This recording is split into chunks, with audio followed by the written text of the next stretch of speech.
Misalnya buat pro, buat pendukung, mereka dengan sangat gampang bilang, oh ini kita nggak perlu cemas, kita nggak usah khawatir.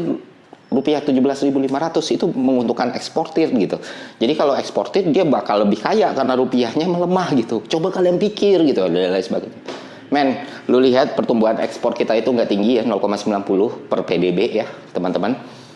Sedangkan impor kita 7% ke atas gitu ya pertumbuhannya, walaupun masih neracanya masih surplus gitu, tetap aja angka dan data yang disajikan pemerintah pun menunjukkan bahwa aktivitas ekspor kita tidak sebesar itu. Artinya apa? Artinya yang mendapatkan keuntungan seperti itu sedikit sekali dibandingkan jumlah penduduk Indonesia secara keseluruhan.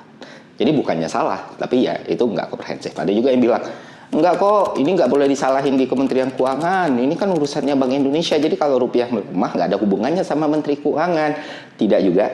Ya, walaupun lu pendukung Pak Purbaya ataupun anaknya Pak Purbaya sekalipun, gue minta maaf, tapi itu hal yang keliru juga karena ekonomi itu kausalitas dan nggak ada sejarahnya kalau kita ngomongin kurs itu semata-mata urusan kebijakan moneter doang. Itu dipengaruhi fiskal juga, ekonomi policy juga, kebijakan pemerintah juga, dan kepercayaan pasar juga yang mana dibangun oleh fiskal dan moneter serta policy yang ada di Republik ini. Jadi jangan dilempar-lempar kesalahannya. Ada juga yang bilang nih, yang benar-benar, wah kita udah krisis nih, udah lebih parah dari 98. No, kita juga belum, atau enggak, lebih parah dari 98. Itu juga sesuatu yang keliru ya teman-teman.